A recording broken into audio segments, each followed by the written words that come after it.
Chapter 13. Mike was surprised by what he saw in Springfield, although some of the people who lived there seemed to be going about their business as usual.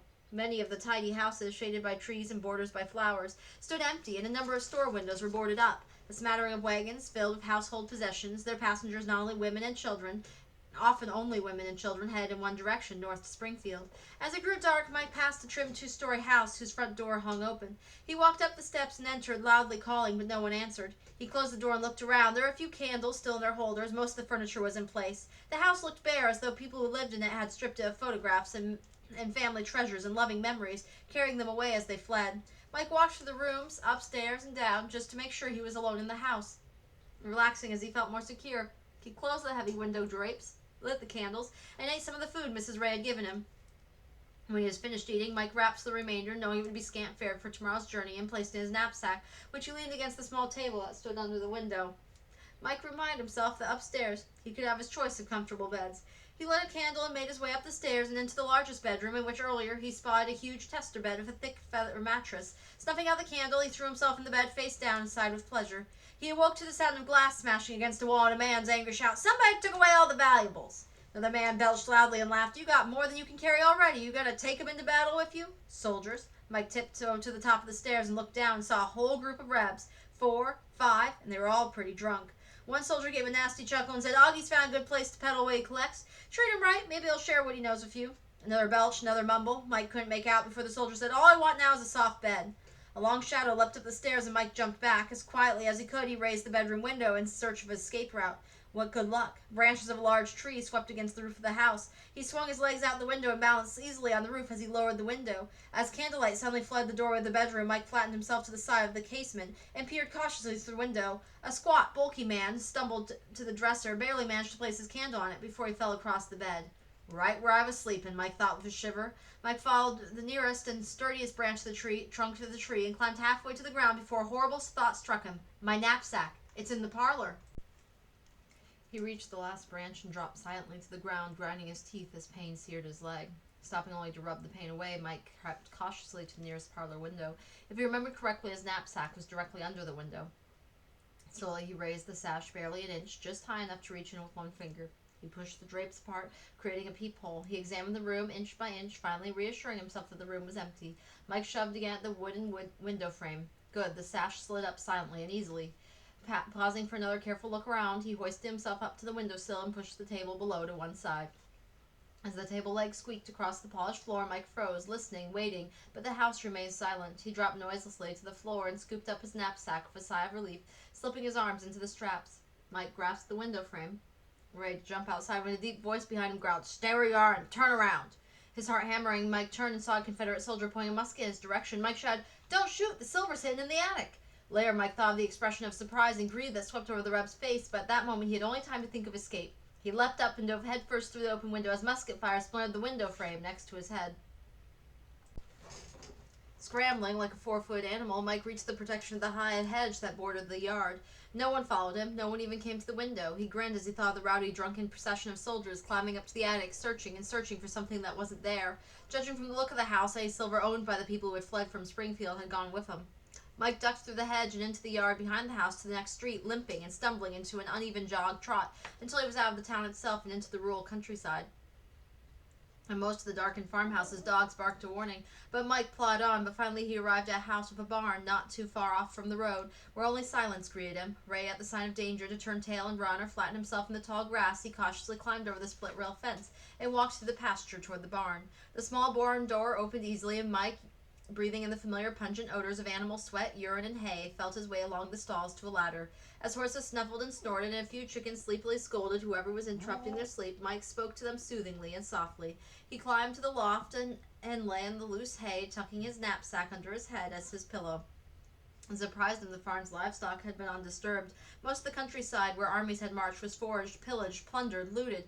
There are plenty of names for stealing someone's property, but whatever the reasons behind the thefts, Mike hated them as much as he hated unwelcome memories of his days as a copper thief.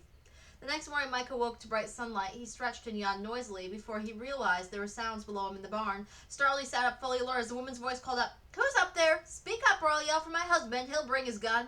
Mike's heart raced as he slipped his arms into the straps of his knapsack and rolled to the edge of the loft. Grasping the top of the ladder for support, he leaned out so the woman could see him. "It's just me, ma'am. My name's Mike Kelly. I'm traveling through and need a bed for the night." The woman looked like many of the other farm women Mike had seen lately. Faded print dress, hair pulled into a bun, weathered skin dried into early wrinkles, and calloused hands with stubby fingernails. But this woman was gripping a pitchfork, and there was fear in her eyes. "Come down, careful like," she said, and Mike hurried to obey. He stood in front of her, brushing hay from his clothes and smiling in friendship. Thankful the fear left her eyes as she leaned the pitchfork against the nearest stall. "You're only a boy," she answered. "Yes, ma'am," Mike answered. "Where's your family?" "Spread out," he said. "Some in near St. Joseph, some in Kansas." "Where are you off to now? Is that where it is? You're going? St. Joseph?" Mike was tired of trying to dodge the truth. Even with a sore leg, he knew he could outrun this woman if need be, so he told her honestly, "I was wounded in battle at Wilson's Creek. I'm healed up now to join my company. I hear they're up in Orola." Her eyes widened in surprise. "You're too young to be a soldier." "I'm a musician," Mike said. "Probably a drummer." She shook her head in exasperation and repeated, "Too young, much too young." Suddenly her eyes narrowed. "You're Confederate, aren't you?" Mike took a deep breath. "No, ma'am. Union Army."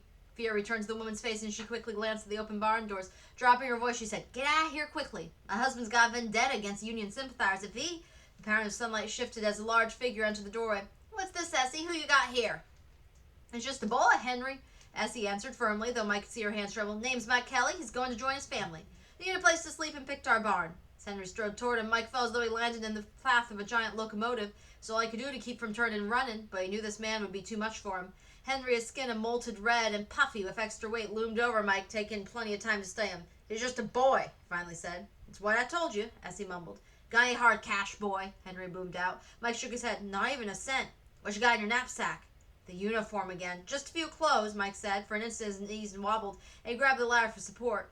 Essie stepped forward and put a steadying arm around Mike, who limped as she guided him toward the door. "Henry, it's plain to see Mike Kelly's hungry. And he's hurt. Look at the way he's limping. I'll feed him breakfast before we send him on his way." Henry didn't give up. "Happened to your leg, boy?" "I fell," Mike said. "Cut open, huh?" For some reason Henry chuckled. "Well, if Essie's soft hard enough to want to feed you, I won't object." He scowled at Essie. "No meat, though. Sausage we keep for ourselves." Essie didn't answer, but once she led Mike inside the kitchen, she began to pan fry a couple of slices of pork sausage. Settled in a rush-back chair at the kitchen table, Mike blurted out, "Aren't you afraid to cook the sausage? Won't it make him angry?" Essie gripped the spatula. Her lips became stretched and tight before she answered, "Henry's my husband. For the most part, I've always done what he said, because I got no cause not to. I can't go along with the way he's hurting neighbors and former friends who are Union sympathizers, reporting them to Confederates, riding through those military bushwhackers to burn their barns and houses, stealing, hating." Her voice broke. She turned away, cracked 2 eggs, and dropped the contents into the sausage grease. "Does your husband own slaves?" Mike asked. As he turned and looked at him, indignation on her face. "Not a one," she said. "Neither do a lot of folks who are up against the Union. They stand on the principle that government shouldn't have a say-so in people's private lives. To my way of thinking, the slavery issue is just an excuse to allow people to do hateful things and feel righteous about it. I know that's all it is for Henry." A tear ran down her cheek. "It's turned some of our friends against us. Turned me against my own husband." Mike didn't know what to say. He wanted to cheer the kind woman up, so he said, "Maybe the war will be over soon. Things will get better."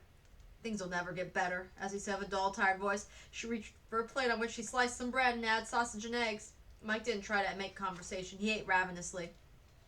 After washing up at the pump outside, he thanked Essie again and limped back to the road to Rolla, where he was lucky enough to pick up a ride with a farmer who was going as far as Lebanon. Mike finished the food Miss Ray had packed for him and spent the night sleeping under a tree. For the next 2 days he walked, sometimes riding short distances. Gradually he came closer to Rolla. Although he was head for his company and anxious to hear about the fate of his friends, he couldn't get Jerry's evil grin out of his mind. So along the way, if the opportunity presented itself, he asked passerbys, "There a Confederate encampment nearby?"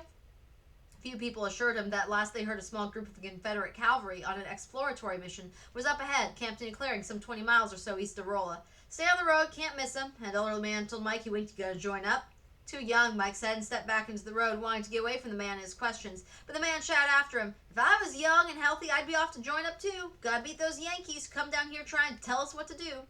Mike knew better than to answer the way he'd like to. He just plodded along the road, hoping to pick up a ride with another wagon driver. As he drew closer and closer to Rolla, a spark tingled through Mike's body. With any luck, he'd soon catch up with Jury. No matter how brutal and ruthless Jury was, Mike wouldn't have to outwit him. He was determined to get Todd's pocket watch and take it back to Emily Blakely. He promised.